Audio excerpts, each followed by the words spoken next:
worked this Hello. time. Hi, everybody. Hello.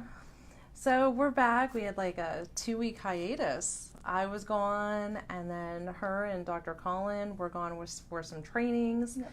So we're back. We're ready to go live with you guys again. Yeah. I'm going to scooch back a little bit. Was our heads too big? I always feel like my head is so big. Look at that. No, you're not. She's got to like scooch up, and I have to scooch back. Okay, so for those of you who are just joining us, I want to let you know my name is Jamie. I work here at Integrative Health and Wellness. I am blessed to be at the front desk, so when you call in, you're going to get me. And then, of course, I represent Dr. Sara Vivona. Hello. And Dr. Colin Consales. So Dr. Colin's not with us right now because while I have one of the doctors back here with me, the other doctor is actually in our foyer right now teaching a class. It's really nice because every Wednesday, you guys are just so much about education that there's this class that we hold here. The doctors obviously teach it, and it just teaches everybody what we do, well, what they do, how they do it, and then scientifically why it works, which I think is so cool because a lot of times, you know, when you get into holistic alternative methods, a lot of times people don't have that science behind why it works. Yeah. And you guys really do. They really know their stuff, which is super cool because there's no way to think it shouldn't work. Yeah. I absolutely love it. The class, I've seen that exact class 3 times. All 3 times I had a notepad because I got so much out of it each time I saw it. It's so wonderful. So that class is free for any of you guys who want to join. For those of you who can't, we welcome you on this platform. We are so excited that you guys choose to spend some time with us. And we also love when you guys interact with us. Please. Yes. If you have questions for the doctor you want answered, if you have topics that you would like us to discuss on here, please you send them to us. If it's, you know, you're just not an on-camera type of person, that's fine. Just we'll do it. We won't even have to say your name. Yeah. We just welcome whatever support you guys are willing to give. Mm-hmm. You guys are going to see me looking down a lot just because I'm preparing and watching us to see. Questions. Yeah, the questions and just checking to see when you guys ask questions what they are so that I can ask Dr. Sara. So thank you so much for spending this time with us. Tonight we get into school. I mean, school season's coming in. Those of you who know me know that I am a former germaphobe. This was like bad time for me. This was like the time where moms are just running around scavenging like antibacterial soaps, anything that they can to keep the germs at bay, right? We just do whatever we can to try to keep those sicknesses away from our house because truthfully, I mean, I have a family of 5. So, you know, a few years ago, I didn't know what to do. That I used to buy one of those like Sam's Club size antibacterial soaps. Would you not? I'm not lying to you when I tell you this, and she doesn't know this about me yet. But it literally. So I have this heater with a banister heater, and right next to the front door. Mm-hmm. And do you know, no one was allowed in my house unless they used that antibacterial soap as soon as they walked in my door. I mean, it was just ridiculously crazy. And then I was like always buying those soaps, the real, well, I thought, ones. Yeah, they were real pretty and Smelled nice. Yes. And so, Dr. Sara, what do you think about these soaps? They actually create superbugs. And it's similar to if you take antibiotics internally, how like they have MRSA, which doesn't respond to much anymore, and then, you know, if you have like an infection that they can't cure, your body can't cure, what do you do? Like, that's a life-threatening condition when it happens. So antibacterial hand soaps can create similar bugs, basically. And if you look at soap, what it does is it kind of, I mean, you can get into the science behind it. I don't really want to. But but it like loosens the bacteria from your skin so that when you rinse it, you rinse them away. And then antibacterial soap, it job is to stop bacteria from replicating, growing more bacteria, so that I guess your body could then fight off that one bacteria that's there, or you could wash it away. But bacteria are smart. They mutate. They try to not be limited by that soap that you're putting on, so it will change itself and make itself stronger, so that soap doesn't work on it anymore. And then these bugs mutate, and then they go someplace else, and then you just create this whole new superbug that is resilient to antibiotics or antibacterial soap. So, okay, so what you're saying, and what we hear a lot of times, is the best way to wash our hands is going to be Good old-fashioned old soap and water. Soap and water. Hot water. Okay, and I know, I mean, I have 3 little kids, right? I mean, when we're out and about, not only, is soap and water just not a convenient way to wash your hands, but truthfully, like, I don't always trust how my kids are washing their hands. I mean, let's be clear. Yeah. And so a lot of times what I will use as an alternative is just lavender essential oil. Yeah. It's, let me see, it's just really, it's such a great alternative, but it has to be diluted. So I just want to let you guys know, please don't just go buy a generic Walmart $5 bottle of lavender and expect that to clean your hands. It's not going to help. You guys need a really good therapeutic grade essential oil. And you also need to dilute it. So if you're using any essential oil topically, you always must dilute it, especially on kids. Mm-hmm. And so like I carry a roller bottle around with me all the time. It has lavender and fractionated coconut oil in it. And we just rub it on our hands and rub our hands together and use that. And not in place of soap and water, but just when it's not convenient for us. Yeah. So it's a good alternative. It's so nice that we have those. It is safe. And then, okay, so starting back to school, I know, like, there's so much stress involved in school starting, right? There's stress as far as anxiety goes about whose classroom you're in. Did you get in your friend's room or, classrooms? What are your new classes going to be like? Are the kids starting middle school? So it's a whole new season, not to mention the moms. Like you moms are out there, right? Yeah. Getting prepared, like you're working or your schedule's going to change, and how are you going to keep up with these demands now of the kids in school? So, Dr. Sara, how does the stress of starting school affect our immunity? Well, it would be more like the negative emotions. That's usually what I think of when someone says they're stressed. It's usually not like you're too happy type of thing. So any negative emotion will actually has the potential to shut down your immune system for up to 6 hours. So if you're constantly stressed or depressed or angry, you're more likely to get sick because your immune system isn't functioning properly.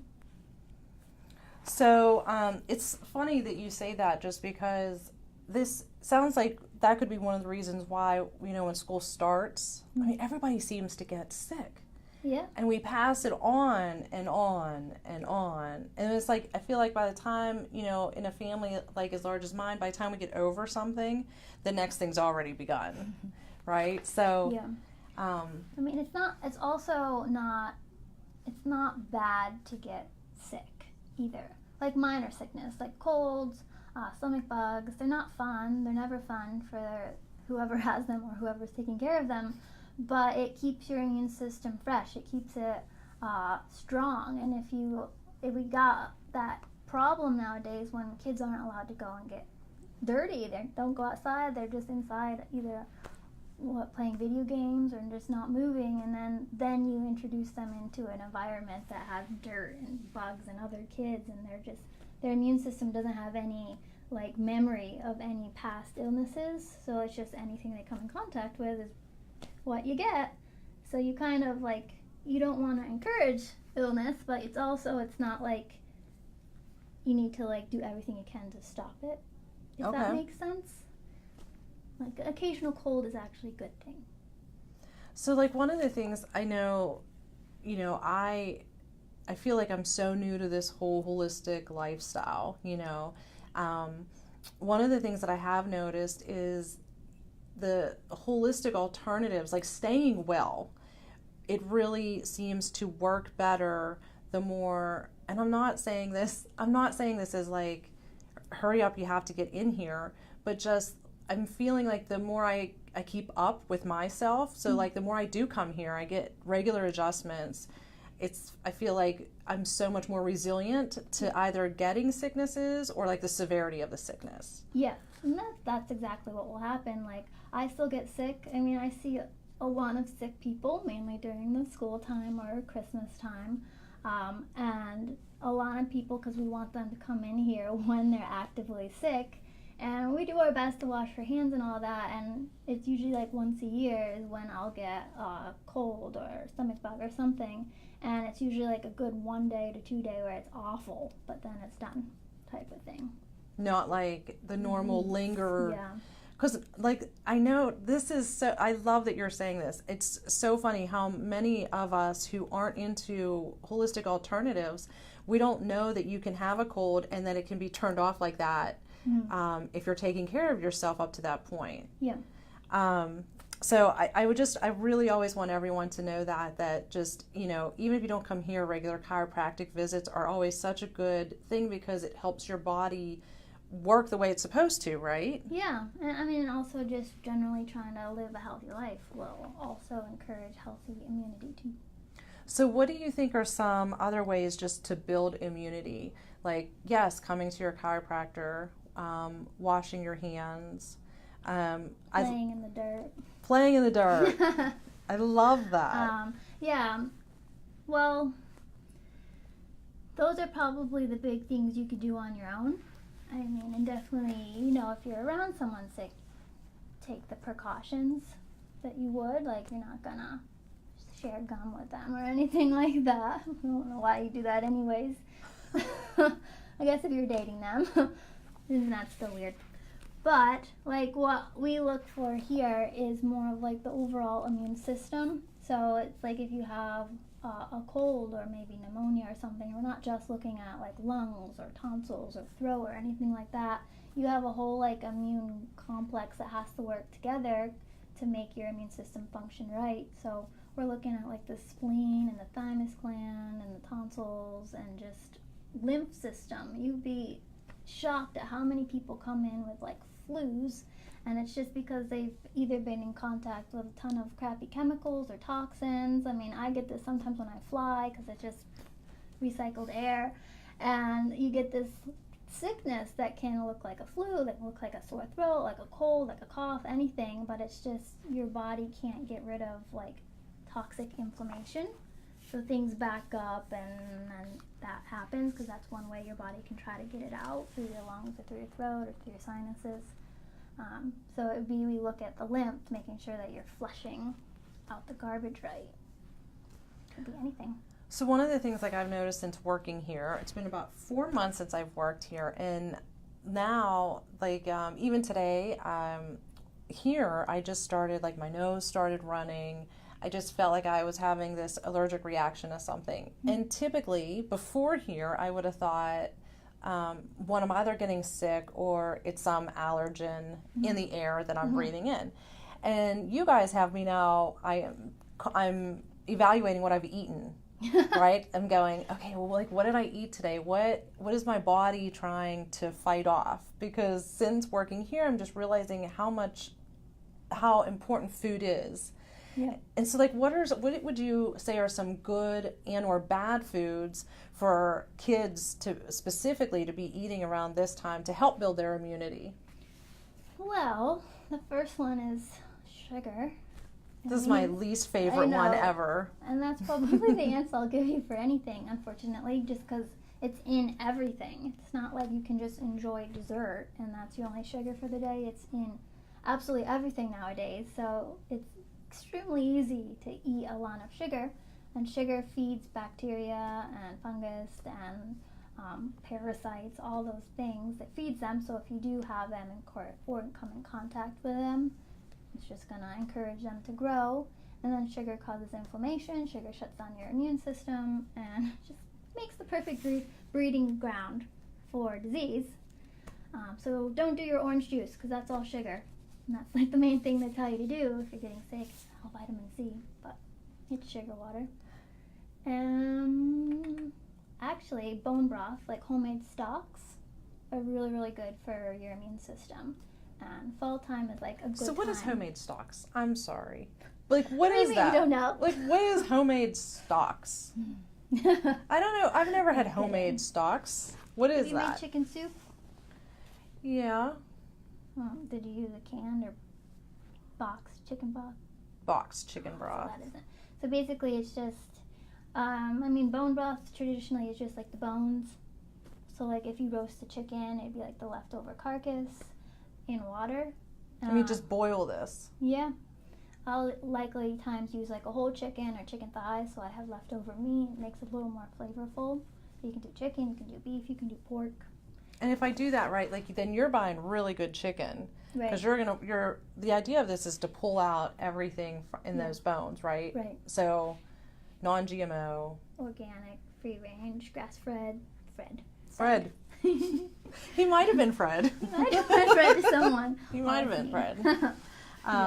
Okay, and then you brought up a good point. Then is when we do get sick or our kids get sick, as moms we're always told to do the vitamin C and do a multivitamin and so forth. What would you say to that? Supplements are definitely good. That is a big way that we help people if they come to us with any kind of illness. It just kind of is a way for us to strengthen up certain areas of their immune system so they're better able to handle what they have going on.